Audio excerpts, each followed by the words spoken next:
Hello， 歡迎收看不會寫的閩南語漢字，我是小張。在國語裡面講稍等一下，在閩南語裡面就要說稍等一下。這個字到底要怎麼寫？這集看完你就知。一開始我們來看台灣教育部怎麼寫，稍等一下，他就寫小等一下。那如果我們要請客人等久一點，我們是不是就要寫大等一下？這樣寫有道理嗎？你相信嗎？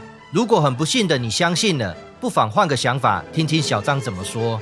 小張一貫的作風就是直接講結論，結論就是稍等一下就要寫這個字，這個字在說文解字裡面寫出不有尖呀，江河什麼聲？這個字在字文內底有記錄，用仙妙切音讀作小，嘛會使讀作巧，閣會使讀作笑。用這個字，咱就會使發現一個觀念：凹甲烏韻母會使互相轉運。這個凹跟 o 的韻母真的可以互相轉運嗎？真的，我們現在就來舉例說明。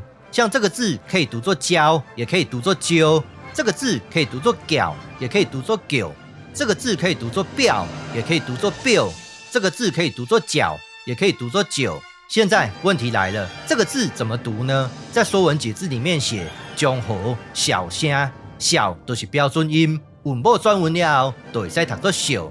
這個字除了讀第三調之外，還可以讀什麼聲調呢？我們現在來看韻書怎麼記錄這個字。除了可以讀作第三調之外，在集韻和韻會裡面有另外一個切音法，用三巧切。這個字除了會使讀作巧，嘛會使讀作卡，攏是第二調，所以這個字就會使讀作笑，嘛會使讀作笑。咱現在來看這個變調規則，第二調愛轉第一調，第一調對應的就是西的聲調。所以這個字都愛讀作燒。那這個第一調的燒怎麼用法呢？我們現在就來舉例說明。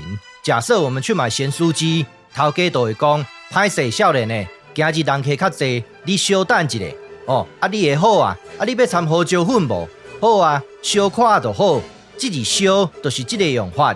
今日我就講到這，感謝你的收看，歡迎批評甲指教，謝謝，拜拜。